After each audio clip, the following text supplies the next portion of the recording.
drama. Oh, let us tell the tale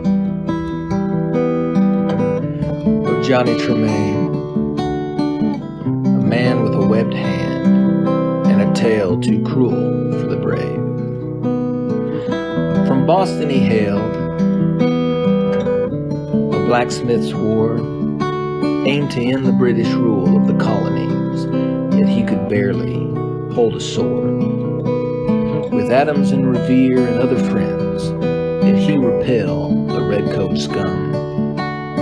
Little did he know, the true evil of Boston was yet to come.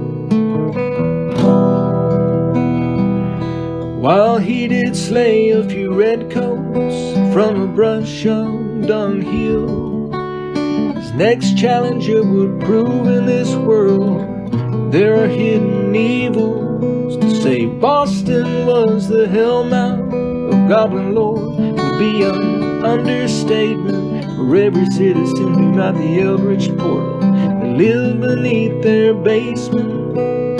Goblins were just the surface, masked with shades of human peach. Johnny did not know he was amongst these demons, so close to his reach.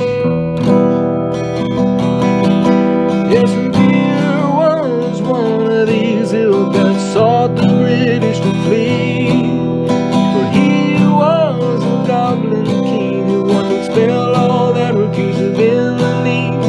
Johnny discovered the secret by accident once, so Revere banished him to the abyss, where many a monster hunts from bottom to top. 5 levels of the abyss did Johnny climb. His revenge on Revere was his fuel. There would be no liberty to save him this time.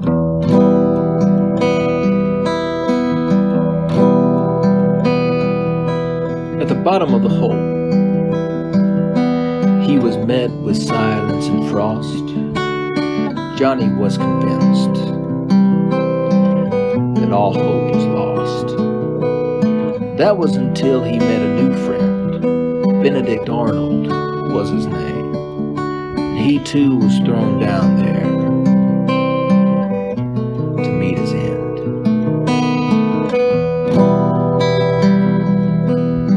Arnold had betrayed Liberty's sons after learning Revere's truth. Traitor they labeled him, so they sentenced him to a fate most uncouth. There at the bottom, did Arnold let him know that in the hellmouth lived ravenous beasts that were much worse than the goblin foe. At the bottom of this hole lived the cursed dwarves of old, their beards made of spikes and their temper so bold. In fact, just as they finished their conversation, a number of these dwarves interrupted them without hesitation. Gold, gold, gold, they shouted in violent tone. Arnold then hid behind Johnny like a coward, ravenous to the bone. Tremain did not shiver though, as he had a plan. He knew in his heart that he had the upper hand.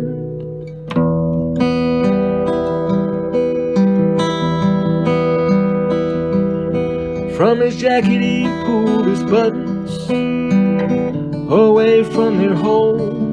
He then handed them to the dwarves, who gnawed at the toes.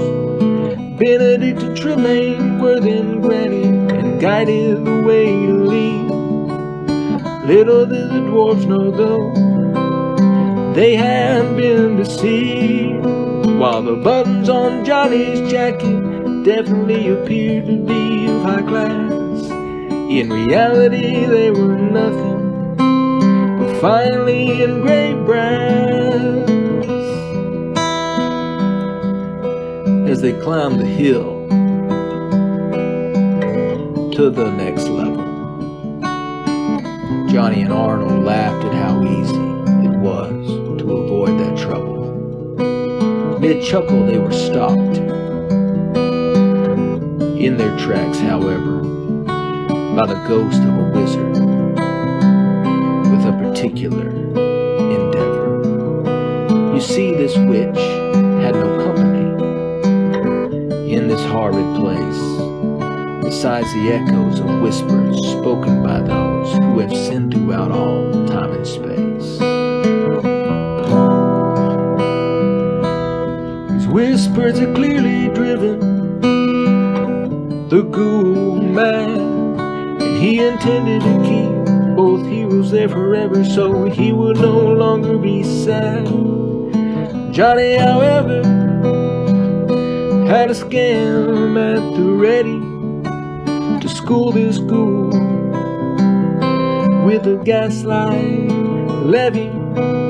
Johnny told the ghost that he was just dreaming, that they were just a foolish desire, that the Lynch's psyche was misperceiving. The Lynch hung his head very slack, and with a deep sigh he left, stop blocking their track. To the third level they entered, this one quite confusing. It was a maze with many turns and dead ends that made for fraud perusing. After one turn they finally found a way to the end. It was not an exit, however, but a minotaur friend. Although they cowered, the ghoulish monster did not attack. Instead he told them the answer, how to get back.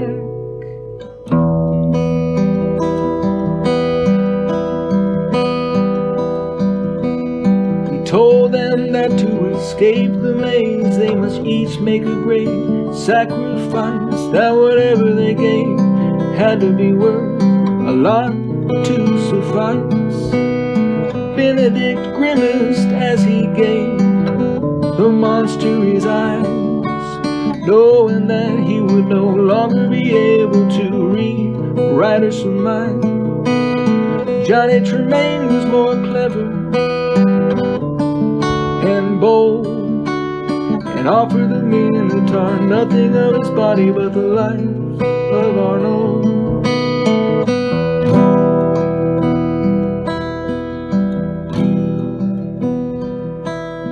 Johnny offered up his new friend's soul for the offer. Arnold's help and company was appreciated. Johnny was an imperialist shield, and he would not risk his own coffer. With that, the minotaur charged and gored Arnold's chest. As his life slipped away, Tremain had completed his quest. He climbed to the surface and was met with Revere, who wondered how in the world could Johnny possibly be here.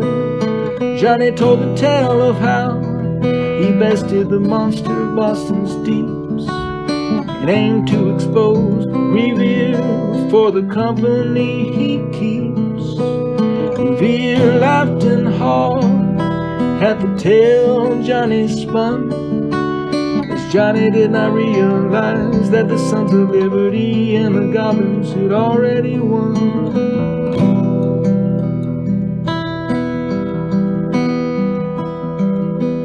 For Johnny had showed the world that there was a greater evil than theirs, and it was Johnny, his treatment of those he deemed lesser was hard to compare. From that day forward, all that heard the story would refrain from ever uttering anything good, honorable, or enjoyable about